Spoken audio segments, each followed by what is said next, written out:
तो शुरुआत एक हैंडसम गाय फैन से होती है जिसे किसी ने ड्रग्स दे दिया था और इस होटल में जिया अपनी ब्लाइंड डेट के लिए आई थी। तो जिया का ब्लाइंड डेट था वो उसकी काफी ज्यादा बेइज्जती कर रहा होता है, पर जिया सोचती है मैं बस यहाँ पर अपने डैड के फोर्स करने पर आई हूँ। और फिर जिया इसे रिजेक्ट करके वहाँ से चली जाती है और यहाँ पर फैंग से टकरा जाती है।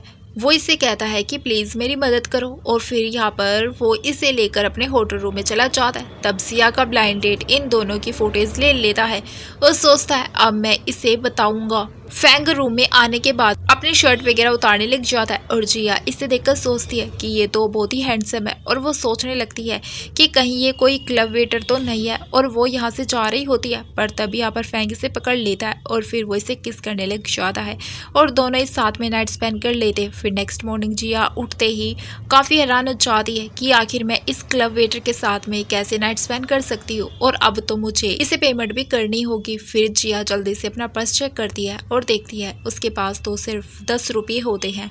तो वो ग्लास के नीचे उन्हीं 10 रुपयों को रखकर चली जाती है और सोचती है मैं बेचारे को कितने कम पैसे दे रही हूँ। पर जिया के जाने के बाद में जब फैन को होश आता है तो वो अपने असिस्टेंट को वो पैसे देकर ऑर्डर दे देता है कि उस लड़की के बारे में सारी मालूमात पता करो जो कि मेरे साथ थी। और यहाँ पर जिया जैसे अपने घर पर पहुँचती है तो उसके डैड उसके ऊपर चिल्ला रहे होते हैं कि तुमने मेरी बेइज्जती करा दी है, आखिर ऐसे कैसे तुम ब्लाइंड डेट से भाग सकती हो। तुम्हें पता भी है कि गो फैमिली ने मुझे कितने पैसे दिए थे तुमसे शादी करने के लिए और तुमने मुझे एम्बेरस कर दिया है। जिया की स्टेप सिस्टर लिन डैड को वो फुटेज भी दिखा देती है। फिर जिया के डैड काफ़ी ज़्यादा गुस्सा करने लग जाते हैं और कहते हैं अब मैं तुम्हें अपनी कंपनी के प्रेसिडेंट की पोजीशन से हटा रहा हूँ और अब से तुम्हारी सिस्टर यानी कि लिन कंपनी की प्रेसिडेंट हो रहेगी और तुम्हें कल ही लू फैमिली में शादी करनी होगी। तो जिया अपने डैड से कहती है मैं आपकी बात बिल्कुल नहीं मानने वाली हूँ। लिन इससे कहने लग जाती कि जिया देखो ये कितना अच्छा ऑफर है, तुम्हें पता भी है लू फैमिली कितनी ज़्यादा अमीर है। और फिर जिया के डैड उससे कहने लगते हैं कि तुम मानो या ना मानो शादी तो तुम्हें करनी पड़ेगी और देखो मैं तुमसे पूछ नहीं रहा हूँ, मैं तो ऑर्डर दे रहा हूँ तुम्हें। जिया भी कहती है मैं भी नहीं करूँगी और वो ये बोलकर वहाँ से जल्दी से भाग जाती है और जिया के डैड उसके पीछे अपने गार्ड्स लगा देते हैं उसे पकड़ने के लिए। यहाँ पर फैन को देखते हैं जो कि अपने असिस्टेंट के साथ में जिया के घर के बाहर ही पहुँच जाता है। असिस्टेंट बताते हैं कि बॉस आपने मुझे जिस लड़की के बारे में मालूम करने के लिए कहा था वो यहीं कहीं रहती है, आप कहे तो मैं किसी को भेजकर उन्हें ढूंढवा लूँ। फैंग कहता है कि नहीं रहने दो। तभी इतने में जिया यहाँ पर गार्ड से बचकर भागते हुए छुपने के लिए जल्दी से कार के अंदर बैठ जाती है और कहती है प्लीज़ मुझे थोड़ी देर के लिए छुपा लो अपनी कार में। फैन तो बहुत ही गुस्सा हो जाता है और कहता है आखिर तुम हो कौन। फिर जैसे ही दोनों एक दूसरे को देखते हैं तो पहचान जाते हैं और फिर फैंग इससे पूछता है आखिर तुम यहाँ पर क्या कर रही हो। तो वो कहती है कि कल मैंने तुम्हारी जान बचाई थी, तो सोचो अगर मैं ना होती तो तुम्हें कोई रिच लड़की अभी तक फंसा चुकी होती। फिर फैंग अपनी और जिया की किस को याद कर कर स्माइल करने लग जाता है और फिर यहाँ पर फिर से उसे किस करने के लिए आगे बढ़ता है। तो जिया उसे रोककर कहती है तुम भूलो मत कि मैंने तुम्हारी जान बचाई थी। फैन कहता है तुमने भी तो मेरे साथ नाइट स्पेंड की थी और मुझे फिर सिर्फ 10 रुपये दे दिए थे।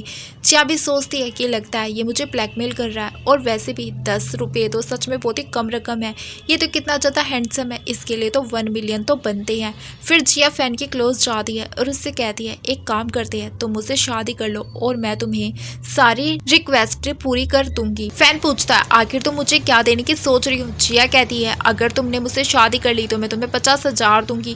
फैन पूछता है तुम्हें मुझे देखकर क्या लगता है मुझे पैसे की कमी है। फिर जिया इससे कहती है अच्छा ठीक है तुम 1 मिलियन ले लेना, इतना तो काफी होगा तुम्हारे लिए। फिर फैन तो इसमें भी कुछ नहीं कह रहा होता है। तो जिया सोचती है मेरे पास तो इसके अलावा और पैसे ही नहीं है। तो फिर जिया जल्दी से फैन को 1 मिलियन ट्रांसफर कर देती है और उससे कहती है चलो अब तुरंत ही हमें कोर्ट चलना होगा मैरिज सर्टिफिकेट लेने के लिए। फैन तो काफी खुश हो जाता है और दोनों कोर्ट से अपना सर्टिफिकेट लेकर बाहर आ जाते हैं। जिया फैंग का नाम पढ़ के बहुत ही ज्यादा खुश हो जाती है। तो फैंग इससे कहता है कि क्या तुम सच में मुझसे शादी करना चाहती हो। जिया कहती है ऑफ कोर्स और अब तो मैंने पैसे भी दे चुकी हो तो तुम पीछे नहीं हट सकते हो और क्योंकि अब देखो हमें तो मैरिज सर्टिफिकेट भी मिल चुका है तो मैं तुम्हें सच बता देती हूँ कि मैं तुमसे शादी क्यों कर रही हूँ, क्योंकि बस मुझे अपने डैड की फोर्सफुली मैरिज से बचना है, इसीलिए। यानी कि हम दोनों सिर्फ कॉन्ट्रैक्ट मैरिज में हैं और ये रहा हमारा कॉन्ट्रैक्ट यानी कि एग्रीमेंट। और जब ये एग्रीमेंट खत्म हो जाएगा तो हम दोनों एक दूसरे को डाइवोर्स दे देंगे। फिर वो उसे कॉन्ट्रैक्ट साइन करने के लिए दे देती है तो फैंग भी सोचता है अच्छी बात है, वैसे भी मुझे अपने एंगेजमेंट से बचना था। और फिर वो तुरंत ही इस कॉन्ट्रैक्ट पर साइन कर देता है और जिया खुश होकर इससे कहती है कि अब क्योंकि आज हमारी मैरिज का फर्स्ट डे है तो आज का डिनर मेरी तरफ से। फिर ये दोनों डिनर करने जाते हैं और जिया बहुत ही जल्दी में खा रही होती है तो उसे खांसी आने लग जाती है। तो फिर यहाँ पर फैन जल्दी से टिश्यू देने लग जाता है। तो फिर वो कहती तुम्हारा बिहेवियर तो एकदम जेंटलमैन वाले सीईओ की तरह है, तो ये बताओ कि लास्ट टाइम तुम उस होटल में कर क्या रहे थे। तो फैंग से बताता है कि मैं वहीं पर ही काम करता हूँ। तो जिया सोचती है कि मुझे एकदम सही लगा था, ये तो सचमुच में एक क्लब वेटर है। तो फिर जिया इस घर की चाबी देते हुए बताती है कि ये मेरी मॉम ने मुझे दी थी और वैसे तो ये घर बहुत ही छोटा है लेकिन हम दोनों के लिए काफी होगा। तुम आज की आज जाकर यहाँ इस घर में शिफ्ट हो सकते हो, इससे तुम्हें थोड़ा स्ट्रेस कम हो जाएगा और तुम चाहो तो अपने जॉब भी चेंज कर सकते हो। तब यहाँ पर जिया की स्टेप सिस्टर लिन उसके एक्स बॉयफ्रेंड के साथ में आई होती है इसी रेस्टोरेंट में। जिया इन दोनों को देखकर याद करने लगती है कि इन दोनों ने कैसे यहाँ पर उसे चीट किया था और वे यहाँ पर आकर जिया की बेइज्जती करने लग जाते हैं कि उसने फिर किसी और लड़के को ढूंढ लिया है। और वो फैन को भी बताने लगती है कि वैसे तुम दिखने में अच्छे हो लेकिन इतना समझ जाओ कि ये लड़की तुम्हें धोखा दे रही है। और फिर लिन जाओ को बताने लग जाती है कि वैसे तो जाओ तुम्हारा एक्स बॉयफ्रेंड था लेकिन कल इसकी और मेरी एंगेजमेंट होने वाली है और अब ये मेरा फ्योंसी है, तो तुम हम दोनों की एंगेजमेंट में ज़रूर आना। फिर लिन और जाओ के यहाँ से जाने के बाद में फैन भी गुस्से में उठकर वहाँ से चला जाता है। तो जिया सोचते हैं शायद से ये अभी गुस्सा हो गया होगा। फिर फैन बाहर आकर तो अपने असिस्टेंट को ऑर्डर दे देता है कि तुम्हें मेरे लिए अरेंजमेंट करवाने होंगे, मैं अपनी वाइफ के साथ में प्राइवेटली वीआईपी डिनर करना चाहता हूँ और साथ ही में लिनो और जाओ को भी रेस्टोरेंट से बाहर निकलवा दो और उन दोनों को यहाँ पर घुसने का मौका नहीं मिलना चाहिए। फिर असिस्टेंट अपने काम पे लग जाता है और यहाँ पर जिया देखती है लोगों की भीड़ लग जाती है, किसी के आने का भी इंतजार कर रहे होते। जिया जल्दी से आकर उन लोगों से पूछते हैं क्या यहाँ पर कोई सेलिब्रिटी आने वाला है। तो सभी से बताते हैं यहाँ पर मिस्टर सैन आने वाले हैं जो कि इस पूरे सिटी के बॉस है और वो बहुत ही मिस्टीरियस है, आज तक उन्हें किसी ने भी नहीं देखा है। तब इतने में फैन यहाँ पर अपने सिस्टर के साथ में आ जाता है और जिया तो पूरी हैरान हो जाती है। वो सोचते हैं क्या ये मिस्टर सैन है। फिर फैक जल्दी से अपने असिस्टेंट को बताता है कि मेरी आइडेंटिटी रिवील नहीं होनी चाहिए। फिर असिस्टेंट चिल्लाते हुए बाहर इशारा करने लग जाता है कि मिस्टर सेन बाहर गए। तो सारी पब्लिक उन्हें देखने के लिए बाहर चली जाती है और फैंग जिया से कहता है आखिर तुम बाहर क्यों गई, चलो हम डिनर करते हैं। तो जिया इससे पूछती है क्या तुम ही वो मिस्टर सैन हो जिसे सब कोई देखने के लिए जा रहा है। तो फैन कहता है बिल्कुल भी नहीं, आखिर ऐसे कैसे हो सकता है। तो जिया कहती है यानी फिर तो हमें बाहर जाना ही पड़ेगा, नहीं तो यहाँ पर हमें धक्के मार कर बाहर निकाल दिया जाएगा। तो फैन इसे बताता है ऐसा नहीं होगा क्योंकि मैं मिस्टर सैन को बहुत अच्छे से जानता हूँ, वो मेरा दोस्त है। और फिर हम देखते हैं लिन और जाओ को, तो स्टाफ या उन्हें धक्के मारकर बाहर निकाल देते हैं और दोनों ये देखकर हैरान हो जाते हैं और गुस्से में आ जाते हैं कि जिया और फैंग तो अभी भी रेस्टोरेंट के अंदर हैं, वे तो बाहर नहीं निकले। अगले सीन में हम देखते हैं फैन अपनी कंपनी में होता है और असिस्टेंट उसे इस बारे में बताता है कि उसने जिया की सारी इन्फॉर्मेशन निकाल लिया, वो कोई गलत इंसान नहीं है, बस उसके स्टेप मदर और उसकी स्टेप सिस्टर खराब है। कल उसकी स्टेप सिस्टर की एंगेजमेंट पार्टी होने वाली है जिसमें मिस जिया भी जाने वाली है। तो फैन कहता है फिर तुम इंतज़ाम करो, मैं भी वहाँ पर जाऊँगा और मेरी वाइफ को कोई भी हट ना कर पाए, तुम्हें ऐसा अरेंजमेंट करना होगा। फिर नेक्स्ट सीन में हम देखते हैं लिन और जी की एंगेजमेंट पार्टी चल रही होती है और लिन सभी एम्प्लॉयज़ को इस बारे में बताती है कि हमारी कंपनी के प्रेसिडेंट को चेंज कर दिया गया है, इसके लिए मैं आपको एक रीज़न देने वाली हूँ। और वो सभी को जिया और फैंग की फुटेज दिखाने लग जाती है रोमांस करते हुए और बताती है ये मेरी सिस्टर इस तरीके की हरकत करती है, इसी वजह से मैं अब कंपनी को हैंडल करने वाली हूँ। तब जिया यहाँ पर पहुँच जाती है और वो इससे कहती है तुमने तो सभी को बड़ी वाली न्यूज़ दिखाई नहीं। और फिर ये स्क्रीन पर जाओ और लिन की वीडियो चलाने लग जाती है। ये देखकर सुनकर तो लिन पूरी हैरान हो जाती है और उसकी मोम जिया के ऊपर चिल्लाने लग जाती है। आखिर तुम्हारी हिम्मत कैसे हुई मेरी बेटी की फेक वीडियो चलाने की। लिन भी सभी को बताने लग जाती है हाँ ये वीडियो फेक है। फिर जिया तो यहाँ पर आकर उसे एक स्लैप मार देती है और कहती है एक तो तुमने मेरे बॉयफ्रेंड के साथ में मिलकर मुझे चीट किया और यहाँ पर आकर मेरी बेइज्जती करने की तुम कोशिश कर रही हो। फिर लिन अपने डैड को दिखाने के लिए एक्टिंग करने लग जाती है और फिर जिया के डैड भी उसे स्लैप मारने के लिए उसके ऊपर चिल्ला रहे होते हैं। तभी जिया के स्टेप मॉम उसकी डैड को आइडिया देती है कि जिया की वजह से हमारी कितनी ज़्यादा बेइज्जती हो रही है और इसकी तो जल्दी ही लू फैमिली में शादी भी हो जाएगी, तो क्यों ना हम अपनी फैमिली से इसे निकाल दें ताकि हमारी बेइज्जती और ना हो। तो फिर जिया के डैड अनाउंस कर देते हैं अब से जिया मेरी बेटी नहीं है और वो यहाँ पर जिया को बाहर जाने के लिए भी कह देते हैं। तभी इतने में यहाँ पर इसे फैंग की एंट्री होती है जो कि यहाँ पर मिस्टर सैन बनकर आया होता है। सभी उसके बारे में बात करने लग जाते हैं कि वो बहुत ही मिस्टीरियस पर्सन है और आज तक उसे किसी ने भी नहीं देखा है और आखिर वो इस एंगेजमेंट पार्टी में कैसे आ गया। फिर फैंग तो यहाँ पर आ जाता है, आते के साथ ही जिया के सामने आ जाता है और जिया के डैड फैंग से कहने लग जाते हैं आप हमारी पार्टी में आए इसके लिए बहुत बहुत शुक्रिया, आपका वेलकम है। और वैसे मेरी अब बेटी नहीं है और मैंने इसे अपनी फैमिली से निकाल दिया है, आप इसकी फिक्र मत करें। और फिर जिया के डैड गार्ड्स को कहकर उसे यहाँ से लेके जाने के लिए कह देते हैं। तभी फैंग इशारा करता है वो ऐसा ना करे। जल्दी से लिन यहाँ पर फैंग का हाथ पकड़कर उसे कहने लगती है कि चलो मैं आपके साथ ड्रिंक करती हूँ, पर फैंग तो उसे दूर कर देता है और जिया से पूछता है क्या तुम मेरे साथ डांस करना पसंद करोगी। और ये सुनकर तो सभी लोग हैरान हो जाते हैं और बातें करने लगते हैं कि मिस्टर सैन तो आज तक ही किसी भी लड़की में इंटरेस्टेड नहीं थे, तो ये कैसे हो सकता है कि वो जिया में इंटरेस्टेड हो। लगता है वे जिया को लाइक करते हैं और लिन को जिया से बहुत ही ज़्यादा जेलसी हो रही होती है और जिया फैंग को देखकर सोच रही होती है कि आखिर ये पर्सन मुझे इतना जाना पहचाना क्यों लग रहा है। फिर वो इसे अपना हाथ दे देती है और दोनों डांस करने लग जाते हैं। फिर डांस करने के बाद में फैंग जिया को छोड़ ही नहीं रहा होता है, तो जिया इसके पैर के ऊपर अपना सैंडल मार देती है। जिया के डैड उसके ऊपर चिल्लाते हैं कि आखिर तुम मिस्टर सैन तो हमारे इम्पोर्टेंट गेस्ट है, आखिर तुम उसके साथ में ऐसा बिहेव कैसे कर सकती हो। फिर लिन भी यहाँ पर आकर जिया की बुराइयां करने लग जाती है, तो फैंग तो इसे वापस से स्लैप मारकर चुप करा देता है। फिर फैंग जिया के डैड के पास जाता है और उन्हें बताता है कि मुझे जिया काफ़ी ज़्यादा पसंद आ गई है, इसलिए मैंने सोच लिया है कि मैं जिया के साथ शादी करूँगा। तो बताओ आखिर तुम इसके बारे में क्या सोचते हो। तभी जिया की स्टेप मॉम जल्दी से अपने डैड को आइडिया देने लग जाती है कि ये हमारे पास अच्छा मौका है, अगर ये मिस्टर सैन जिया में इंटरेस्टेड है तो फिर हम इसे काफ़ी ज़्यादा पैसे लूट सकते हैं। फिर जिया के डैड तो तुरंत ही मान जाते हैं, पर जिया तुरंत ही कह देती है कि नहीं मैं इससे शादी नहीं करूँगी। तो फैंग जिया से पूछता है कि आखिर तुम मुझसे शादी क्यों नहीं करना चाहती हो। तो जिया अपने मैरिज सर्टिफिकेट निकाल कर दिखाती है और बताती है मेरी शादी हो चुकी है। जिया के डैड उसके ऊपर चिल्लाने लगते हैं। तब लिन यहाँ पर आकर जिया का मैरिज सर्टिफिकेट ले लेती है और उसका मजाक उड़ाने लग जाती कि क्या तुमने सच में ऐसे किसी लड़के को ढूंढ लिया है और उससे शादी कर लिया। अगर मैं सही गैस कर रही हूँ तो ये वही क्लब वाला वेटर होगा ना जिसके साथ में तुमने नाइट स्पेंड की थी, पर ये सब करके तो तुमने खुद की बेइज्जती करा ली है और इस वजह से तुमने मिस्टर सैन को भी गुस्सा दिला दिया है। अब यहाँ पर फैन को भी गुस्से में देखकर तो जिया उससे कहती है क्या प्लीज मुझ पर गुस्सा मत हो, आप मुझे फोर्स नहीं कर सकते हैं क्योंकि मेरी शादी सच में हो चुकी है। पर यहाँ पर लिन फिर भी जिया के बारे में कुछ भी कहे जा रही होती है, तो फैंग फिर से उसे स्लैप मार देता है। तो लिन तो हैरान हो जाती है और कहती है कि कहीं आपने गलत पर्सन को तो स्लैप नहीं मार दिया है, लेकिन वो तो कुछ कहता ही नहीं है और अपने गार्ड के साथ में सीधा वहाँ से चला जाता है। फिर असिस्टेंट जिया को एक टोकन देते हैं और बताते हैं कि ये मेरे बॉस की तरफ से तुम्हारे लिए है, अब से तुम हमारे लिए एक बहुत ही इंपॉर्टेंट गेस्ट हो। जिया तो इस टोकन को नहीं ले रही होती है, पर असिस्टेंट इसे ज़बरदस्ती पकड़ा कर चला जाता है। फिर इसके बाद में जिया अपने डैड से कहती है आपने वैसे भी मुझसे अपना रिश्ता तोड़ लिया है, तो अब से मैं क्या कर रही हूँ क्या नहीं कर रही हूँ इसमें आपकी दखलंदाजी ज़रूरी नहीं है। तो जिया के स्टेप मॉम तो उसके ऊपर चिल्लाते हुए कहती है तुम्हें क्या लग रहा है कि मिस्टर सैन अभी तुम्हें प्रोटेक्ट कर रहे हैं तो हम लोग तुमसे डर जाएंगे, बिल्कुल नहीं।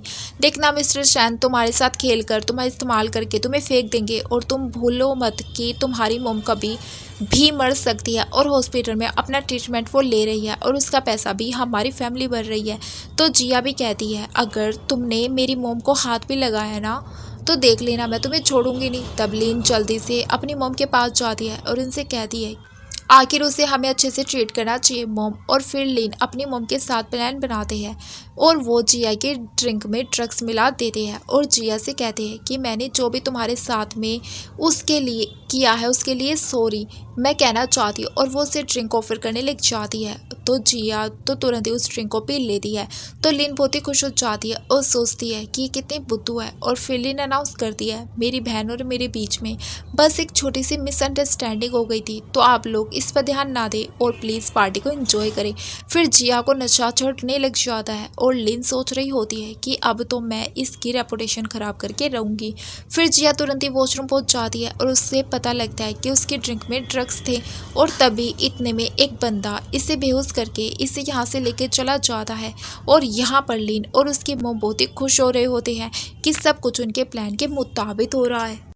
और फिर लिन उस बंदे को कॉल करके कहती है कि अगर तुम अपना काम अच्छे से करोगे तो मैं तुम्हें अच्छे खासे पैसे दूंगी। और यहाँ पर जिया इस बंदे को कॉल करते हुए सुन लेती है और उसे कहती है तुम मेरी बात सुनोगे तो मैं यहाँ पर तुम्हें डबल पैसे दूंगी। लेकिन वो मानता नहीं है और कहता है आगे मैं तुम जैसे ब्यूटी को छोड़ कैसे सकता हूँ। तो जिया कहती है अगर ऐसी बात है तो फिर तुम्हें पहले मेरे हाथ खोलने पड़ेंगे ना।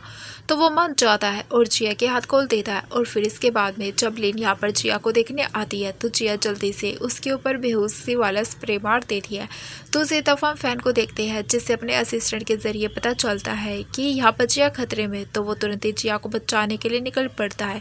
फिर प्लान के हिसाब से लिन की मॉम यहाँ पर पार्टी में एक्टिंग करने लग जाती कि मुझे यहाँ पर जिया नहीं नजर आ रही है, आखिर वो कहाँ पर गई। और फिर लिन की मॉम सभी को लेकर जिया को ढूंढने चली जाती है और वो बहुत ही ज़्यादा खुश हो रही होती है कि अब तो उनका प्लान कामयाब होकर ही रहेगा। पर और जैसे उस मॉम कंबल को हटाती है तो वो वहाँ पर लिन को देखकर काफ़ी ज़्यादा हैरान हो जाती है। लिन को एक स्लैप लगा देता है और उससे कहता है कि आज हमारी एंगेजमेंट थी, आखिर तुम मुझे ऐसे कैसे धोखा दे सकती हो। और वो गुस्से में कहता है कि मैं तुमसे शादी नहीं करूँगा। अब ऐसा बोलकर वो वहाँ से चला जाता है। लिन की मॉम तो परेशान होने लगती है और लिन यहाँ पर इस बंदे को स्लैप मारती है और उससे कहती है आखिर तुमने ये क्या किया। और फिर सभी लोग यहाँ पर लिन की फुटेज लेने लग जाते हैं और वो परेशान होने लगती है कि आखिर जिया कहाँ पर है और आखिर उसकी जगह पर मैं यहाँ कैसे फंस गई। तब यहाँ पर जिया फैंक के साथ एंट्री मारती है और वो लिन से कहती है यानी तुम्हारे कहने का मतलब ये है कि यहाँ पर इस जगह पर तुम्हारी जगह मुझे होना चाहिए था। तो लिन उससे पूछती है कि आखिर तुम्हें कुछ भी क्यों नहीं हुआ, तुम ठीक कैसे हो सकती हो। इसे सब कुछ बताने लगती है वो कि उससे पहले ही शक हो चुका था कि उसने उसके ड्रिंक्स में ड्रग्स मिला दिए थे। जिया वॉशरूम में जाकर सारी वाइन को वोमेटिक के जरिए बाहर निकाल देती है। और जब उस बंदे ने जिया के हाथ की रस्सियाँ खोली थी तब यहाँ पर टाइम पर फैंक पहुंच गया था और फिर उस बंदे को उसने मारकर बेहोश कर दिया था। और जिया से वो पूछता है कि क्या तुम ठीक हो। और फिर उसे यहाँ से लेके जाने लगता है। तो जिया कहती है क्यों ना इस मौके का फ़ायदा उठाए और इसे अच्छे से इस्तेमाल करे कि लिन यहाँ पर आने वाली होगी। फिर फैंक और जिया मिलके लिन को बेहोश कर देते हैं और लिन और इस बंदे को यहाँ पर सेट कर दिया जाता है। और जिया बहुत ही खुश हो जाती है कि इसके साथ ही फ्लैशबैक यहाँ पर ख़त्म हो जाता है और लिन जिया को गुस्से में मारने जाती है। पर तभी यहाँ पर सामने फैंक आ जाता है और उसे चाटा लगा देता है। फिर लिन ने तो यहाँ पे जो किया था उसके लिए यहाँ पर उसे जेल भेज दिया जाता है और फैंक का ट्रीटमेंट करवाने के बाद में जिया उसे घर लाती है और फिर उसकी चेंज करने में भी मदद करती है और इसके लिए वो काफी ज्यादा परेशान होती है। तो फिर फैंग उससे कहता है कि अब तो मैं कितना ठीक हो चुका हूँ, तो तुम रो क्यों रही हो। जिया कहती है यहाँ पर तुम्हारे लिए इतनी ज्यादा परेशान हूँ मैं और तुम्हें हंसी आ रही है। तो फैंग इसे समझाता है कि अरे छोटी सी चोट है, मेरे लिए कुछ भी नहीं है। वो कहती है कि मेरी मॉम जब से कोमा में चली गई है उनके जाने के बाद में आज तक मुझे कभी भी अच्छे से किसी ने भी ट्रीट नहीं किया। तुम पहले इंसान हो जो मुझे अच्छे से ट्रीट करते हो। तो फैन कहता आखिर तुम मेरी वाइफ हो और मैं तुम्हें हमेशा खुश रखूंगा। तो जिया कहती ठीक है, फिर अब से मैं तुम्हें सपोर्ट करूंगी और तुम्हें काम करने की ज़रूरत नहीं है। फिर फैंग जिया को किस करने लग जाता है और तभी यहाँ पर जिया इसे पंच कर देती है। तो वो कहता है आखिर तुम मेरे साथ ऐसा कैसे कर सकती हो, मैं अभी एक पेशेंट हूँ। तो जी उससे कहती है कि आखिर तुम्हें किसने कहा है कि मेरे ऊपर हंसने के लिए। फिर यहाँ पर दोनों मस्ती करने लग जाते। नेक्स्ट सीन में हम देखते हैं फैन को जो कि जिया की डिजाइनिंग देख रहा होता है और उससे पूछता है तुम्हारे आगे का क्या प्लान है। तो जिया इसे बताती है कि मैं अपने लिए एक जॉब ढूंढ रही हूँ लेकिन मुझे समझ में नहीं आ रहा है कि मुझे कहीं जॉब मिलेगी भी या फिर नहीं। फैन पूछता है कि क्या तुम निस ग्रुप कंपनी में काम करना चाहती हो। तो जिया कहती है कि मैं तो करना चाहती हूँ लेकिन क्या वो लोग मुझे वहाँ पर काम पे रखेंगे। फैन कहता है कि मुझे तुम्हारे डिज़ाइन बहुत ही ज़्यादा अच्छे लगे और मुझे पूरा यकीन है कि तुम्हें वापस ज़रूर काम मिलेगा और वैसे वो लोग ज़्यादा लकी होंगे जो कि तुम्हें डिज़ाइनर के तौर पर रखेंगे। जिया कहती है कि आखिर इतना फेंकना बंद करो, आखिर तुम इन सब की क्या ही नॉलेज रखते हो। और फिर जिया इसे जल्दी से मेडिसिन पिलाकर यहाँ से चली जाती है। फिर फैंग अपने असिस्टेंट को कॉल करके उसे कह देता है कि जिया को कपड़े में जॉब मिलनी चाहिए। फिर नेक्स्ट सीन में हम जिया को देखते हैं जो कि लिन को जेल से छुड़वा लेता है और वो उससे कह रही होती है कि प्लीज़ तुम मुझे माफ़ कर दो। साओ उससे कहता है कि तुम्हें तो मेरा एहसानमंद होना चाहिए था कि मैंने तुम्हें जेल से बाहर निकाल दिया है, वरना तुम जेल में सड़ती रहती जिंदगी में। और फिर जाओ वहाँ से चला जाता है। तो फिर लेन को तो जिया के ऊपर काफ़ी ज़्यादा गुस्सा आ रहा होता है और वो अपने फ्रेंड शो से मिलने जाती है और उसे जिया के बारे में सब कुछ बता देती है और कहती है अब तुम्हें मेरी मदद करनी होगी। तभी नेक्स्ट सीन में हम देखते हैं फैन ने खाना बनाया होता है और वो जिया को अपने हाथ से खिला रहा होता है और जिया उसके खाने की तारीफ कर रही होती है। तभी इतने में जिया को निस ग्रुप कंपनी से इनविटेशन का मैसेज आ जाता है। जिया बहुत ही ज़्यादा खुश हो जाती है और फैंग को हक करते हुए कहती है तुम तो मेरे लिए लकी स्टार हो। पहले तो मुझे बिल्कुल भी उम्मीद नहीं थी कि मुझे कभी इतनी बड़ी कंपनी में काम का ऑफर मिलेगा भी या फिर नहीं। तो फैन कहता है कि अभी तो तुम्हें बस इंटरव्यू का ऑफर आया और तुम इतनी खुश हो रही हो। तो जिया कहती है तुम्हें नहीं पता है कि ये कंपनी कितनी ज़्यादा फेमस है। और फिर वो फैन से कहती है कि चलो अब मैं चाहती हूँ अपनी तैयारी करने के लिए। फिर नेक्स्ट डे जिया फैन की कंपनी पहुँच जाती है इंटरव्यू देने के लिए और यहाँ पर इंटरव्यूअर और कोई नहीं बल्कि यहाँ पर लिन की फ्रेंड शो होती है और ये जिया का नाम सुनते ही समझ जाती है कि वही लड़की है जिसकी वजह से यहाँ पर मेरी दोस्ती इतनी ज़्यादा परेशान है। और फिर वो सोचती है कि अब मैं इसे अपने फ्रेंड का बदला लेकर रहूँगी।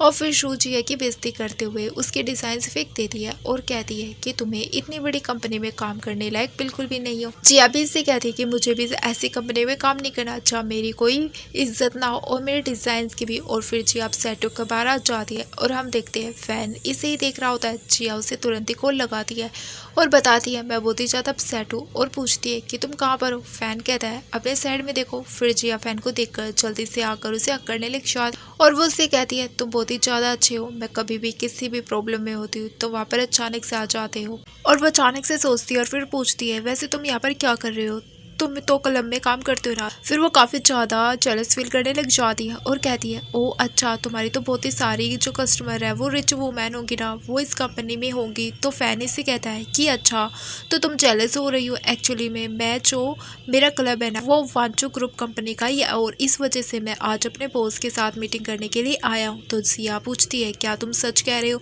तो फैन कहता है आखिर मैं अपनी वाइफ से झूठ क्यों ही कहूँगा। फिर जिया कहती है अच्छा चलो तुम जाओ अपनी मीटिंग के लिए और मैं जा रही हूँ अपनी दोस्त से मिलने के लिए।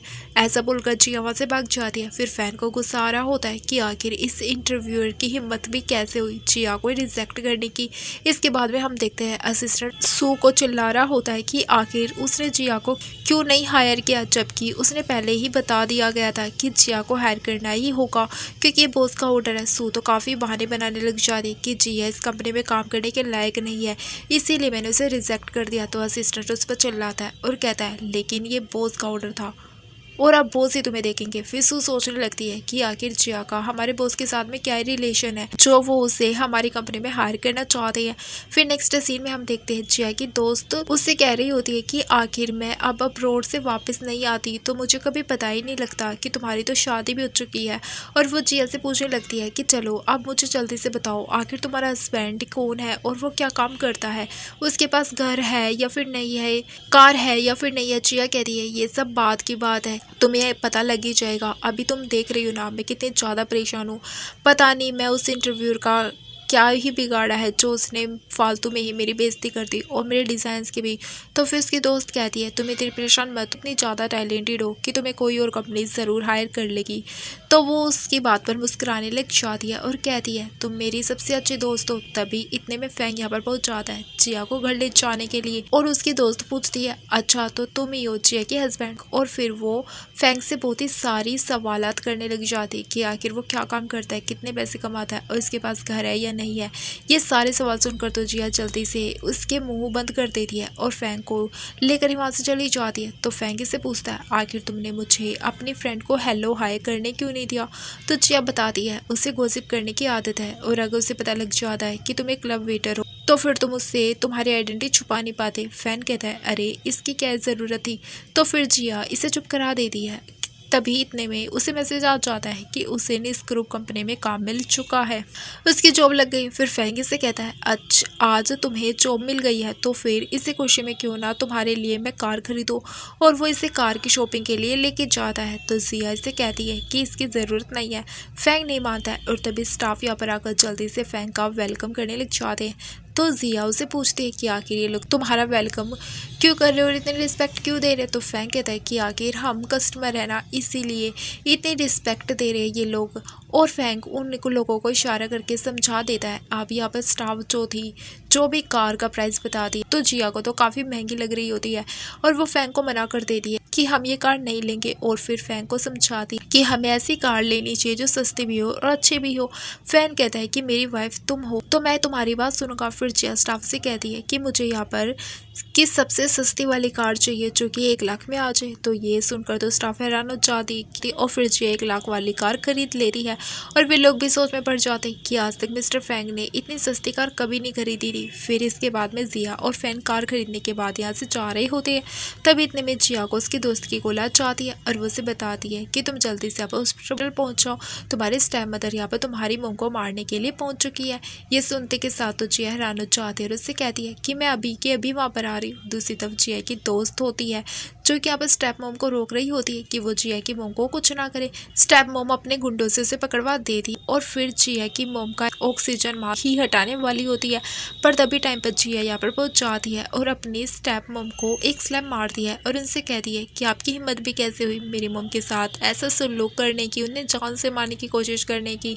तो लिन कहती है कि जिया मैंने तुम्हें लास्ट टाइम कहा था ना कि मैं तुमसे अपना बदला ले करूँगी और अब मैं तुमसे अपना बदला ले रही हूँ। तो जिया भी उससे कहती है कि लास्ट टाइम मैंने भी तुम्हें इतनी आसानी से छोड़ दिया था, इसका मतलब ये नहीं है कि तुम इतनी उड़ोगी। जिया की स्टेप मॉम कहती है तुम्हारी मॉम की वजह से हमारे घर का पैसा बेफजूल खर्च हो रहा है। और फिर यहाँ पर जिया के डैड भी पहुँच जाते हैं। तो जिया उनसे कहती है कि ज़रूर इन सब में आपका ही हाथ होगा, आप ही ने ऑर्डर दिया होगा कि वो मेरी मॉम को मार दे, उनका ऑक्सीजन मास्क हटा दे। तो जिया के डैड तो गुस्से में चिल्लाकर कहते हैं कि क्या तुम इतनी जल्दी भूल गई हो कि मैं तुम्हारा डैड हूँ। तो वो कहती है कि आप मेरे डैड होना डिजर्व ही नहीं करते हैं। तो फिर जिया के डैड तो कहने लग जाते ठीक है अच्छा तुम ये चाहती हो ना कि तुम्हारी मॉम को कुछ ना हो तो फिर तुम वापस से हमारी फैमिली का हिस्सा बन जाओ। तो फिर उसकी दोस्त कहती है आखिर आपका मतलब क्या है, पहले आपने खुद ही जिया को अपने घर से निकाल दिया था, अब आप वापस से उसे अपनी फैमिली में आने की बात कर रहे। तो फिर जिया भी कहती है मैं आपको मेरी मॉम को कुछ चोट नहीं पहुँचाने दूंगी। तो जिया के डैड कहते हैं कि मेरे पास ऑप्शन नहीं है, मेरे पास इतने पैसे नहीं है कि मैं तुम्हारी मॉम का हमेशा ट्रीटमेंट करवाता रहूं, लेकिन अगर तुम चाहती हो कि तुम्हारी मॉम को कुछ ना हो तो तुम्हें मेरी बात सुननी होगी, चुपचाप लो फैमिली में शादी कर लो जो कि बहुत ही ज़्यादा अमीर है और इससे मुझे भी फ़ायदा होगा और तुम्हें भी। और दूसरा ऑप्शन है कि तुम्हारे लिए कि तुम अपनी मॉम के सारे शेयर्स मेरे नाम पर कर दो, फिर तुम्हें ये सब कुछ करने की बिल्कुल भी ज़रूरत नहीं पड़ेगी। आप तो दोनों ऑप्शन में से जो भी तुम चूज़ करना चाहो तुम्हारी मॉम की जान ज़रूर बच जाएगी। तो जिया अपने डैड से कहती है कि मैं आपकी बात बिल्कुल नहीं सुनने वाली हूँ, इसीलिए यहाँ पर एक्टिंग करने की ज़रूरत नहीं है। तो स्टेप मॉम कहती है ठीक है फिर अपनी मॉम का ट्रीटमेंट की फ़ीस खुद ही भर दो।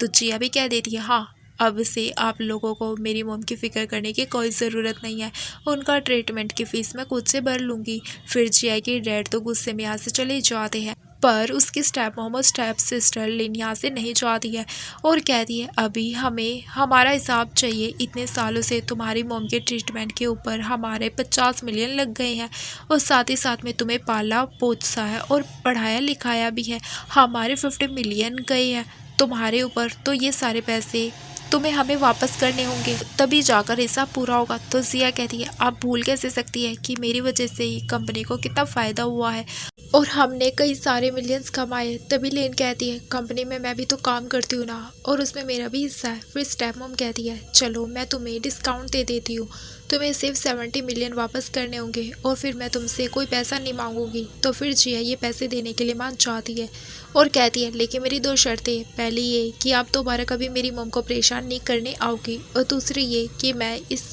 पूरे 70 मिलियन को इंस्टॉलमेंट में दूंगी, आप लोग जब तक मेरा ये कार्ड रख लो, मैं ये मेरी फर्स्ट इंस्टॉलमेंट है और बाकी 2 बार में मैं आपको बाकी के पूरे पैसे दे दूंगी। फिर जिया के स्टेप मॉम और लिन उनके साथ डील करके यहाँ से चली जाती है। फिर इसके बाद में हम देखते हैं कि मिनी जिया को अपने पैसे दे रही होती तो जिया उसे कहती है कि मैं तुम्हारे पैसे एक्सेप्ट नहीं कर सकती हूँ। तब इतने में जिया को कॉल आ जाती है। उसे याद आता है कि आज उसकी कंपनी का फर्स्ट डे था और वो आज के दिन लेट हो चुकी है। और फिर इसके बाद में जिया तुरंत ही कंपनी पहुंच जाती है और सभी से सॉरी कहती है और कि वो लेट हो गई है। तभी तभी सोई उस पर चिल्लाने लग जाती है कि तुम्हें क्या लगता है तुम इस कंपनी की बॉस हो जो इतना लेट आओगी। फिर वो उसे काफ़ी सारी बातें सुनाती है और मीटिंग में बैठने भी नहीं देती है।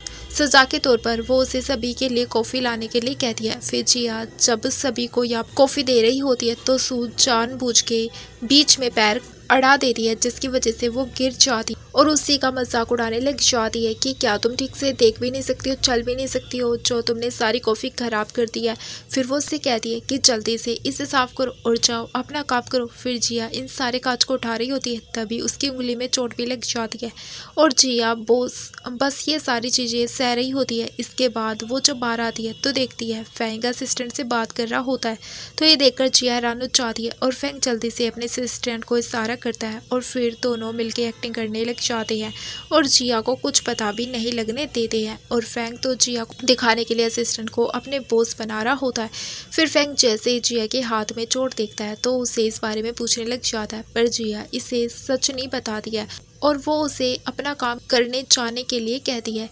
फिर इसके बाद फैन बाहर आ जाता है और असिस्टेंट से पूछता है कि बॉस आखिर आप अपनी वाइफ के सामने कब तक एक्टिंग करने वाले हो और अपनी असलियत छुपाने वाले हो। तो फैन कहता है पहले तो मैं उसे अपनी आइडेंटिटी इसीलिए छुपा रहा था क्योंकि मैं पहले कंफर्म नहीं था कि आखिर वो किस टाइप की इंसान है और अब मुझे जब पता लग गया है कि आखिर मैं उसे सारा सच बता दूंगा तो वो मुझे एक्सेप्ट नहीं कर पाएगी।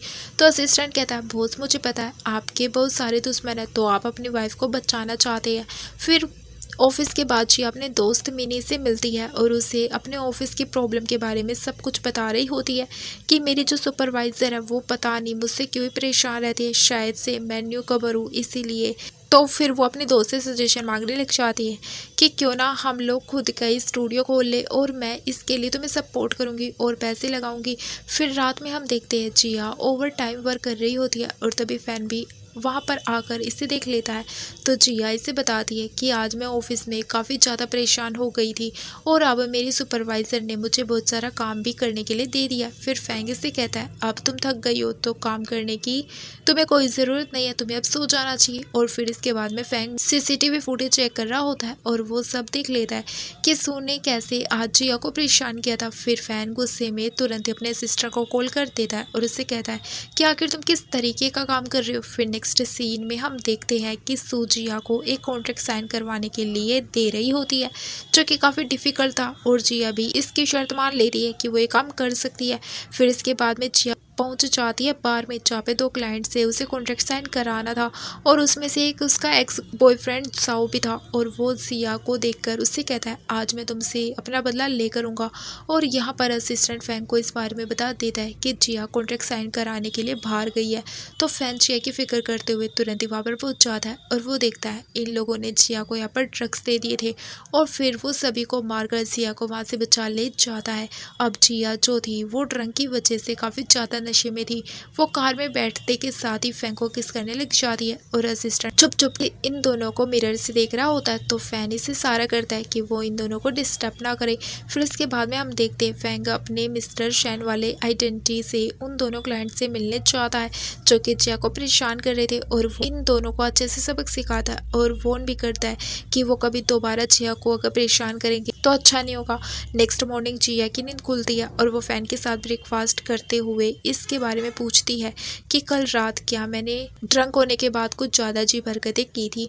तो फैंग इसे बारे में याद करने लग जाता है और जिया को भी सब कुछ याद आ जाता है और वो फिर ऐसे कहती है कि मेरा ब्रेकफास्ट हो गया और वो जल्दी से भाग जाती है। तभी ग्लास नीचे गिर जाता है और दोनों ही ग्लास को उठाने चाहते। फिर जिया जल्दी से फैन को किस करके यहाँ से भाग जाती है। फिर इसके बाद में ऑफिस में हम देखते हैं कि जिया अपने काम कर रही होती है। तभी सू यहाँ पर आकर इसके ऊपर चिल्लाने लगती है कि वो उसे कह रही होती है कि आखिर जो 2 कॉन्ट्रैक्टर मैंने तो साइन करवाने के लिए बोली थी वो क्यों नहीं हुए और तुमने ज़रूर हमारे क्लाइंट को भी गुस्सा दिला दिया होगा जो अब वो हमारे साथ कॉन्ट्रैक्ट नहीं करेंगे, इसलिए कंपनी की तरफ से मैं अब तुम्हें फायर कर रही हूँ।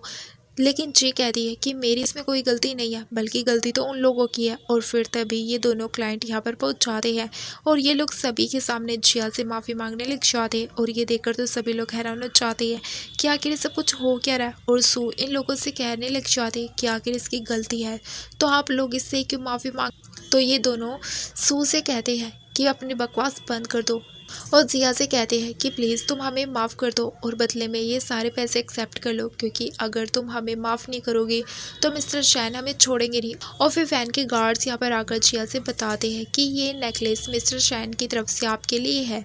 जिया कहती है कि मैं इतना महंगा गिफ्ट एक्सेप्ट नहीं कर सकती हूँ। तो वो कहता है कि ये तो आपको लेना ही पड़ेगा। फिर जिया सोचने लगती है तो कल रात तो मुझे फैंग ने बचाया था। फिर वो सोचते नहीं नहीं, शायद मिस्टर सैन ने ही मुझे बचाया होगा उसकी पहचान की वजह से। और फिर वो असिस्टेंट क्लाइंट से कहता है कि बॉस ने तुम लोगों को माफ़ किया, तुम लोग चलो यहाँ से। फिर सभी लोग यहाँ से जाने के बाद में जिया सू से कहती है कि तुम ये शर्त हार गई हो। शू को तो बहुत ही ज़्यादा गुस्सा आ जाता है और वो सोच लेती है कि मैं कैसे भी करके इस कंपनी से इसे निकलवा करूँगी। फिर इसके बाद में नेक्स्ट सीन में हम देखते हैं जिया अपनी दोस्त मिनी के साथ मिलकर अपने स्टूडियो को ओपन कर रही होती है। तभी हम देखते हैं कि लिन ने दोनों क्लाइंटों में से एक को फंसा लिया होता है और वो उसे शॉपिंग करने के लिए उस स्टूडियो में लाई होती है। लिन को जब पता चलता है कि ये जिया का स्टूडियो है तो वो उसकी बेइज्जती करना शुरू कर देती है। पर जैसे क्लाइंट जिया को देखता है वो तो तुरंत उसे माफ़ी मांगने लग जाता है और उसे ऐसा करते हुए देखकर तो लिन जिया की बुराइयां कर रही होती है। तो वो तो उससे ही मार देता है और कहता है तुम्हें पता भी है कि तुम किससे पंगा ले रही हो, मिस्टर शैन मुझे छोड़ेंगे नहीं। इसे फ्लो कह रही होती है कि हाँ तुम्हें मुझसे पंगा नहीं लेना चाहिए। और वो इस क्लाइंट को बता देती है कि वैसे तुम इस लिन के चासे में मत फंसो, तुम्हें पता भी है कि इसके बहुत सारे लड़कों के साथ अफेयर है और ये बस तुम्हें भी फंसा रही है पैसों के लिए। और फिर ये क्लाइंट जिया के स्टोर में से काफ़ी महंगी महंगी ड्रेसेस खरीद लेता है ताकि जिया के जरिए वो मिस्टर शैन को खुश कर सके। अब इन लोगों के यहाँ से जाते ही तो मीनी जिया से पूछने लगती है कि क्या तुम मिस्टर शैन को जानती हो। जिया कहती है अरे ऐसी बात नहीं है, मैं उसे इतने अच्छे से तो नहीं जानती हूँ। और फिर फैंग यहाँ पर मिस्टर शैन वाली आइडेंटिटी से आ जाता है और जिया जैसे इसे देखती है तो वो थैंक यू कहने लगती है कि आपने तो बाहर मेरी मदद की है, लेकिन चाहे जो हो जाए मैं इस वजह से मैं शादी आपसे नहीं कर सकती हूँ। तो फैन कहता है कि इसकी कोई ज़रूरत नहीं है, वैसे भी मैं यहाँ पर बस तुम्हारे स्टोर से कुछ खरीदने आया हूँ, तो मुझे अपने स्टोर की सबसे बेहतरीन ड्रेस दिखाओ। फिर जीआई एक स्पेशल ड्रेस दिखाती है जो कि फ़ैन को बहुत ही ज़्यादा पसंद आती है और वो इससे कहता है कि ठीक है फिर मैं ये खरीदने वाला हूँ अपनी वाइफ के लिए। जिया तो काफ़ी खुश हो जाती है, सोचती है यानी अब मैं इस मिस्टर शैन से बच चुकी हूँ, अब ये मुझसे शादी नहीं करेगा। और फिर फैंग यहाँ से जाने लगता है और जिया जल्दी से उसके असिस्टेंट को वो नेकलेस वापस कर देती है। और फिर नेक्स्ट डे देखते हैं हम कि जिया अपने कंपनी की मीटिंग में होती है और फिर यहाँ पर शूज़ सभी को इस बारे में बता रही होती है कि एक बहुत ही बड़ा फैशन शो होने वाला है जिसमें कंपनी के एम्प्लॉयज़ को भी पार्टिसिपेट करना होगा और अगर कोई भी कंपनी का एम्प्लॉयज़ फैशन शो जीतता है तो उसे प्रमोशन मिलने वाली है। फिर मीटिंग खत्म हो जाती है, सब यहाँ से जाने लगते हैं और शो जिया को रोकती है और उससे कहती है कि तुम्हें क्या लगता है मैं यहाँ पर तुम्हें फायर नहीं कर पाऊंगी तो क्या हुआ, तुम आगे तक खुद बढ़ पाओगी। जिया इससे कहती है कि वो तो आगे तुम खुद ही देख लेना। फिर हम देखते हैं जिया घर आ जाती है और देखती है फैन टीवी देख रहा होता है और वो उसे बताने लगती है कि मैंने तुम्हें एक चीज़ नहीं बताई, मैंने अपने दोस्त के साथ मिलके फैशन स्टूडियो ओपन किया है, तो इस वजह से मैं काम में काफ़ी बिजी रहूँगी और घर लेट आया करूँगी। तो फ़ैन कहता है ठीक है मैं तुम्हारा इंतज़ार करूँगा। फिर जिया इसे बताने लगती है कि तुम्हें पता है मेरे स्टोर का फर्स्ट बैच किसने खरीदा, मिस्टर शैन ने, और वो मुझ में काफ़ी ज़्यादा इंटरेस्टेड भी है। तो फ़ैन कहता है कि तुम्हारा क्या मतलब है, क्या तुम भी उसमें इंटरेस्टेड हो। तो जिया ये सुनकर खुश हो जाती है और कहती है देखो तुम जेलस फील कर रहे हो ना। फ़ैन कहता है बिल्कुल भी नहीं, आखिर मैं क्यों जेलस होऊंगा। जिया सोचती है कि शायद फ़ैन को काफ़ी बुरा लगा होगा। फिर वो उसे बताने लगती है कि मैं मिस्टर शैन में बिल्कुल भी इंटरेस्टेड नहीं हूँ, चाहे वो मेरी कितनी भी मदद क्यों ना कर ले। फिर ये सुनते के साथ तो फ़ैन खुश हो जाता है। तो जिया कहती है कि यानी तुम सच में जेलस हो रहे थे। तो फ़ैन कहता है फिर बताओ तुम बदले में क्या करना चाहोगी। और वैसा बोलकर वो उसे किस करने जा ही रहा होता है पर तभी जिया को कॉल आ जाती है और उसके कोलिग उसे बताती है कि जो ड्रेस उसने डिज़ाइन की थी ना वो किसी ने ख़राब कर दी है। फिर जिया तुरंत ही कंपनी पहुंच जाती है और अपने डिज़ाइन की हुई ड्रेस की हालत देखकर तो वो पूछती है आखिर ये किसने किया। अब ये सब काम तो सू ने किया होता और वो यहाँ पर आकर एक्टिंग करने लग जाती है कि आखिर हमें कैसे पता होगा कि ये किसने किया है। जिया सू के ऊपर चिल्लाने लगती है कि आखिर तुम ऐसा कैसे कर सकती हो। तो शू कहती है कि तुम्हारे पास कोई सबूत तो नहीं है जो तुम मेरे ऊपर इल्ज़ाम लगा रही हो, इसलिए तुम मुझ पर इल्ज़ाम नहीं लगा सकती हो। पर फिर इसके बाद में जिया काफ़ी ज़्यादा अपसेट हो जाती है और अब उसका डिज़ाइन की हुई जो ड्रेस थी वो तो ख़राब हो चुकी थी, तो वो फैशन शो में पार्टिसिपेट कैसे करेगी। फ़ैन कहता है क्यों ना तुम अपनी ड्रेस को वापस से ठीक करने की कोशिश करो। तो जिया कहती है लेकिन कल ही रजिस्ट्रेशन करना है और इतनी जल्दी नहीं तैयार हो पाएगी। तो फ़ैन को याद आता है कि जिया ने जो उसे ड्रेस दिखाई थी वो काफ़ी ज़्यादा अच्छी थी। फिर वो उसे याद दिलाने लगता है कि जो तुमने खुद का स्टूडियो ओपन किया है उसमें भी तो तुमने खुद की डिज़ाइन की ड्रेसेस रखी है ना, तो क्यों ना तुम वहाँ से खुद की एक ड्रेस चूज़ कर लो जो कि बहुत ही ज़्यादा अच्छी हो। तो फ़ैन की बात सुनकर तो जिया को भी याद आ जाता है कि वो स्पेशल वाली ड्रेस को यूज़ कर सकती है, लेकिन फिर जिया ये सोच के परेशान हो जाती है कि आखिर वो रजिस्ट्रेशन कैसे कर पाएगी। तो फिर फ़ैन कहता है इस बात की तुम फिक्र मत करो, मैंने तुम्हें बताया था ना कि मैं मिस्टर शैन को जानता हूँ, वो मेरे अच्छे दोस्त हैं, तो मैं तुम्हारा ये काम करवा दूंगा। फिर जिया बहुत ही ज़्यादा खुश हो जाती है और ये दोनों मिलकर उस ड्रेस को तैयार करने लग जाते हैं। फिर इसके बाद में जिया तो सो जाती है और फ़ैन अपने सिस्टर को कॉल करके पता करने के लिए कह देता है कि आखिर कंपनी के एम्प्लॉयज़ में से किसने जिया की ड्रेस को ख़राब किया है। फिर नेक्स्ट डे हम देखते हैं जिया और सभी फैशन शो के फर्स्ट राउंड के लिए पहुंच चुके होते हैं और यहाँ पर शू और लिन की इतनी अच्छी फ्रेंडशिप देखकर तो जिया समझ जाती है आखिर शू उसके साथ ऐसा क्यों बिहेव कर रही थी। और तभी इतने में यहाँ पर मिस्टर शैन की एंट्री हो जाती है। सब तो उसे देखने के लिए खड़े होते पर वो यहाँ पर जिया के पास आकर उसे आज के इवेंट के फीमेल पार्टनर बनने के लिए पूछ रहा होता है। तो जिया भी अपना हाथ आगे बढ़ा देती है और हाँ भर देती है। फिर इसके बाद में फैशन शो स्टार्ट हो जाता है और लिन और शू की ड्रेस तो सभी को पसंद आती है, पर जब लास्ट में जिया की ड्रेस सभी देखते हैं तो हैरान हो जाते हैं क्योंकि उसकी ड्रेस बहुत ही ज़्यादा खूबसूरत थी, वो सभी को बहुत ही ज़्यादा पसंद आती है। फिर शू लिन को समझाती है कि कोई बात नहीं, अभी लास्ट राउंड बचा हुआ है। फिर लास्ट राउंड के लिए इन सभी को अपनी अपनी ड्रेस को पहनकर मॉडलिंग करनी होती है और जिया जब अपनी ड्रेस पहनने चाहती है तो सू और लिन मिलके ये प्लान बनाने लग जाते हैं कि वो लोग उसके सैंडल को तोड़ देंगे। फिर जिया बीच में गिर जाएगी, पर जिया इन लोगों की सारी प्लानिंग सुन लेती है और यहाँ तक कि वो रिकॉर्डिंग भी कर लेती है। फिर ये लोग स्टेज पर उसके गिरने का इंतज़ार कर रहे होते पर जिया तो अच्छे से वो करने लग जाती है और फिर वो दोनों ही इसे गिराने के लिए धक्का देने वाली होती है, पर जिया जल्दी से साइड हो जाती है जिस वजह से दोनों ही खुद नीचे गिर जाती है। फिर इन लोगों से रहा नहीं जाता है कि जिया तो अब ये कॉम्पिटिशन जीत जाएगी। ये दोनों मिलकर जिया के ऊपर इल्ज़ामात लगाने लग जाते हैं कि उसने उन दोनों के सेंटर को ख़राब कर दिया था ताकि उन लोगों का फैशन शो ख़राब हो जाए।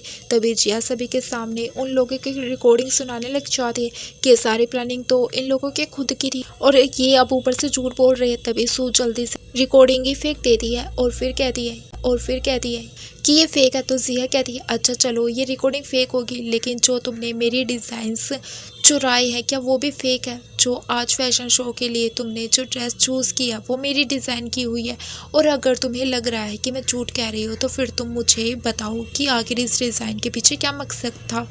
तो सू तो कुछ नहीं बता पा रही होती है, तो जिया सभी को बताने लगती है ये डिज़ाइन मैंने बनाई थी, इसीलिए मुझे पता है मैंने क्या सोच कर बनाया था। और वो सभी को ब्लू ओशंस और स्काई के बारे में एक्सप्लेन करने लग जाती है जिसे सोचकर उसने इस ड्रेस को डिज़ाइन किया था। फिर सभी सू के बारे में बातें करने लग जाते कि वो इतनी बड़ी डिज़ाइनर होकर भी जिया के ड्रेसेस को कॉपी कर रही है। फिर ये सुनकर तो सू जिया से कहती है ठीक है मैं मानती हूँ कि मैंने तुम्हारी डिज़ाइन चुराई है, लेकिन आखिर तुम होती कौन हो जो मुझे ये सब कुछ कहने वाली? तुम बस एक छोटी सी मामूली सी एम्प्लॉय हो, आखिर तुम्हारा हक कैसे बन सकता है इस फैशन शो की कंपटीशन को जीतने का? जिया इससे कहती है कि वो तो अब तुम खुद ही देख लो। और फिर स्टेज पर अनाउंस होता है कि जिया इस फैशन शो को जीत चुकी है, वही विनर है। सभी जिया की तारीफ कर रहे होते हैं कि वो कितनी ज़्यादा अच्छी डिज़ाइनर है। और तभी एक बहुत ही फेमस डिज़ाइनर शो की ड्रेस को खरीदने के लिए ऑफर कर रहा होता है और उसे कहता है कि मैं तुम्हें 10 मिलियन दूंगा। तभी फ़ैन कहता है कि ये तो बहुत ही कम है, जिया ने इस ड्रेस को बनाने में पूरी रात मेहनत की है, तो इसीलिए मेरे हिसाब से इसका प्राइस 1 बिलियन होना चाहिए। तो जिया सोच में पड़ जाती है, आखिर मिस्टर शैन को कैसे पता कि मैंने पूरी रात जाकर ड्रेस पूरी की है। कहीं इसने मेरे घर में भी तो कैमरेज नहीं लगा रखे हैं मेरे ऊपर नज़र रखने के लिए। फिर फैंग तुरंत ही अपने असिस्टेंट को कहकर जिया को पूरे 1 बिलियन ट्रांसफ़र करवा देता है। ये देखकर तो पहले तो काफ़ी ज़्यादा हैरान हो जाती है और फिर बाद में वो काफ़ी खुश हो जाती है कि इससे उसकी मोम का ट्रीटमेंट बहुत अच्छे से हो जाएगा। और यहाँ पर शू और लिन साथ में होती है और लिन इससे कहती है कि आखिर अब हम ऐसा क्या करें। तो शू कहती है कि सारा प्लान तुम्हारी वजह से ख़राब हुआ है, आखिर तुमने उसे क्यों प्रोवोक किया था, उसने सब कुछ बता दिया है। और फिर ये दोनों मिलकर नया प्लान बनाने लगते हैं और फिर शू एक पर्सन को कॉल करके उससे कुछ डिज़ाइन चोरी करने के लिए कहती है ताकि वो उसका इल्ज़ाम जिया पर लगा सके। और वो सीसीटीवी फुटेज भी कट करने के लिए बोल देती है। और यहाँ पर फैन को देखते हैं, उसका असिस्टेंट उसे इस बारे में आके बता देता है कि जो बंदा सीसीटीवी फुटेज में छेड़छाड़ करने की कोशिश कर रहा है असल में उसने चोरी की है डिज़ाइन की। तो फिर फैंग ऑर्डर दे देता है कि तुम जाओ एविडेंस जमा करो ताकि हमारे पास सबूत हो। फिर नेक्स्ट सीन में हम देखते हैं कि जिया कंपनी में होती है और वो उसके सारे कोलिग्स उसकी काफ़ी सारी तारीफ़ कर रहे होते हैं और शो की बुराइयां कर रहे होते हैं। तभी इतने में शो वहाँ पर आकर सभी एम्प्लॉयज़ को कई चीज़ों के बारे में डांटने लग जाती है। और फिर तभी यहाँ पर एक दूसरी कंपनी का बंदा आ जाता है और वो बताता है आपकी कंपनी में से किसी डिज़ाइनर ने हमारी कंपनी के प्रोजेक्ट को लीक किया है, तो अब आप लोगों को ही हमें एक्सप्लेन करना होगा कि आखिर ये काम किसने किया। तो शू पूछती है आप किस प्रोजेक्ट की बात कर रहे हैं। फिर वो क्लाइंट उसे प्रोजेक्ट के बारे में सब कुछ पूरी डिटेल में बता देता है। तो शू कहती है रुको मैं अभी आपको एक एक्सप्लेनेशन दूंगी। और फिर वो सूजी है कि ऊपर चिल्लाने लग जाती है कि इस प्रोजेक्ट को तो तुम हैंडल कर रही थी ना, यानी तुमने दूसरी कंपनी के प्रोजेक्ट्स को चुराया और उन्हें लीक किया। तो जिया कहती है मुझ पर झूठा इल्ज़ामात लगाए जा रहे हैं, मैंने कोई प्रोजेक्ट को लीक नहीं किया है। तो सू उससे कहती है कि क्या तुम इस बात की गारंटी दे सकती, क्योंकि अगर तुम झूठी निकली तो तुम्हारी वजह से हमारी कंपनी भी बर्बाद हो सकती है। तो जिया कहती है मैं पूरी श्योर हूँ कि मैंने कोई चोरी नहीं की है। तो सू कहती है ठीक है। और फिर वो अपनी एक एम्प्लॉय को जिया की सारी चीज़ें चेक करने के लिए कहती है। और यहाँ पर तो सू का ही वो बंदा होता है जिसने उसके लिए चोरी भी की थी और वो उस प्रोजेक्ट के डिज़ाइन को ढूंढ भी लेता है क्योंकि ऑफकोर्स उसी ने तो वहाँ पर रखे थे।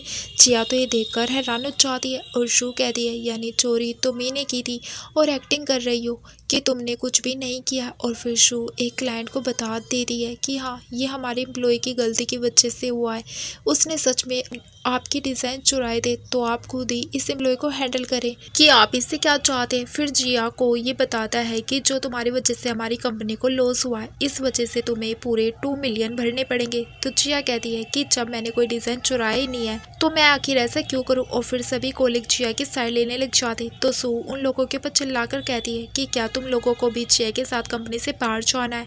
फिर जिया सू से कहती है कि जब मैंने कोई गलती की ही नहीं तो फिर मैं गलती मानूं क्यों। तो एक क्लाइंट कहता है कि अगर तुम पैसे नहीं भरोगी तो फिर एक काम करते हैं तुम्हें मेरे साथ चलना होगा। तभी इतने में फैंग यहाँ पर अपनी एंट्री मारता है और सभी एम्प्लॉय बात करने लग जाते कि लगता है बॉस बहुत ही गुस्से में है, अब तो हम गए। फिर जिया जल्दी से फ़ैन के पास आ जाती है और उससे कहती है तुम यहाँ पर क्या कर रहे हो, ये सब चीज़ें तुम नहीं हैंडल कर पाओगे। और फिर सभी एम्प्लॉयज़ फ़ैन को हेलो बॉस कहने लग जाते हैं। ये सुनकर तो जिया भी हैरान हो जाती है कि ये सभी फ़ैन को बॉस क्यों कह रहे हैं। तभी सू जल्दी से फ़ैन के पास जाती है और उसे इस बारे में बताती है कि जिया ने दूसरी कंपनी के प्रोजेक्ट चुराए हैं और यहाँ पर एक्टिंग कर रही कि उसने कुछ भी नहीं किया, लेकिन मैंने तुम्हारे लिए इसे कंपनी से फायर कर दिया, अब हमारी कंपनी को कोई नुकसान नहीं पहुँचेगा। फैंग तो इसकी एक भी बात नहीं सुनता और इसे धकेल देता है और वो जिया से पूछता है कि क्या हुआ, तुम अब मुझे पहचान नहीं पा रही हो। मैंने इतना ज़्यादा टाइम तक तुमसे झूठ कहा है, इतना बड़ा सीक्रेट छुपाया है, लेकिन अब आने वाले फ्यूचर में मैं तुम्हें कोई भी तकलीफ पहुँचने नहीं दूंगा। तभी सू कहती है फैंग आखिर तुम ये क्या कर रहे हो, यहाँ पर जिया ने ये चुराया है और तुम उसी की साइड ले रहे हो और तुम उससे अच्छे से बात करे। फैंग इसे एक स्लैप भी मार देता है और इस पर चिल्लाता है। तभी दूसरी कंपनी का बंदा पूछने लग जाता है आखिर यहाँ पर चल क्या रहा है। फिर फैंग शो से कहता है कि मैं सिर्फ जिया को प्रोटेक्ट नहीं करूँगा बल्कि उसका नाम भी क्लियर करने के लिए यहाँ पर आया हूँ। फिर फैंग के कहने पर असिस्टेंट सभी को फुटेज दिखाता है जिसमें सू के कहने पर ही वो एम्प्लॉयज़ कैसे चोरी करने आया हुआ था और उस फुटेज में ये भी दिखाया जा रहा था कि उसने कैसे जिया की चीज़ों में उन डिज़ाइंस को रख दिया था। फिर सू तो ये पूछती है कि अब तुम मुझे फिर मिस्टर शैन तो उस आदमी से पूछते हैं कि तुम्हें ये काम करने के लिए किसने ऑर्डर दिया था। तो वो बंदा तो सीधा ही सू के ऊपर उंगली कर देता है तो सू फिर फैन से माफ़ी मांगने लग जाती है कि मुझसे गलती हो गई है और वो अनाउंस करता है कि मैं शू को कंपनी से फायर कर रहा हूँ और अब जिया इस कंपनी की वाइस प्रेसिडेंट है। और फिर फैंग जिया से पूछता है कि क्या अब तुम खुश हो। जिया को तो अभी भी भरोसा ही नहीं हो पा रहा था और वो फैंग से कहती है कि क्या तुम सच में मेरे हस्बैंड हो। तभी शू फैंग से पूछने लगती है कि मैं तुम्हारी बचपन की फ्रेंड हूँ और तुम मुझे छोड़कर इस लड़की पर कैसे भरोसा कर सकते हो। तो फैन सभी के सामने इसे बता देता है कि क्योंकि ये मेरी वाइफ है। तो फिर शू तो गुस्सा होकर वहां से चली जाती है और सभी एम्प्लॉयज जिया के लिए खुश हो रहे होते हैं कि अब वो तो बॉस की वाइफ बन गई है। पर जिया तो बहुत ही परेशान हो जाती है और वो फैंग से कहती है कि मुझे कुछ भी समझ नहीं आ रहा है, मुझे थोड़ा टाइम दो कम डाउन होने के लिए। ऐसा बोलकर वो यहाँ से चली जाती है और फैन भी उसके पीछे आता है और उससे पूछता है आखिर तुम्हें क्या हो गया है, तुम बताओ कि मैंने क्या गलत किया है। तो जिया कहती है कि तुम्हें तो बहुत ही मज़ा आया होगा ना, आखिर तुम जैसे रिच लोगों को लगता क्या है कि तुम लोग अपनी आइडेंटिटी छुपा के किसी लड़के को बचाकर उसके सामने हीरो बन जाओगे। फैन कहता है मैं कोई एक्टिंग नहीं कर रहा था, मैं तुम्हारे लिए सिंसियर हूँ। तो जिया कहती है कि अभी मुझे तुम्हारी कोई बात नहीं सुननी है, मैं बस चाहती हूँ कि थोड़े टाइम के लिए हम दोनों अलग रहे। ऐसा बोलकर जिया गुस्से में वहाँ से चली जाती है। तभी फैन को कॉल आता है और उसे पता लगता है कि जिया को मारने के लिए कोई गुंडे उसके पीछे लगे हैं। ये सुनकर फैंग डर जाता है और तुरंत ही जिया के घर पहुंच जाता है। जिया पहले तो दरवाज़ा नहीं खोल रही होती है तो फैंग दरवाजे को तोड़ने लग जाता है और तभी इतने में जिया दरवाज़ा खोल देती है तो ये दोनों ही एक दूसरे के ऊपर गिर जाते हैं। तो फिर फैंग तो इसे किस करने लग जाता है लेकिन जिया जल्दी से इसे दूर करती है और फिर वो इसे अपने घर से भी बाहर निकालने लग जाती है और उससे कहती है कि आखिर तुम दरवाज़ा तोड़ क्यों रहे थे, मैंने जब तुम्हें घर की चाबी दे रखी है। तो फैन कहता है कि अरे हाँ मैं तो भूल ही गया था और वो जिया को मनाने लग जाता है कि प्लीज़ तुम मुझे अपने साथ अपने घर पर रख लो, मुझे तुम्हारी सेफ्टी की बहुत ही ज़्यादा फिक्र हो रही है। पर जिया इसकी बात नहीं सुनती है और इसे घर से बाहर निकाल कर दरवाज़ा बंद कर देती है।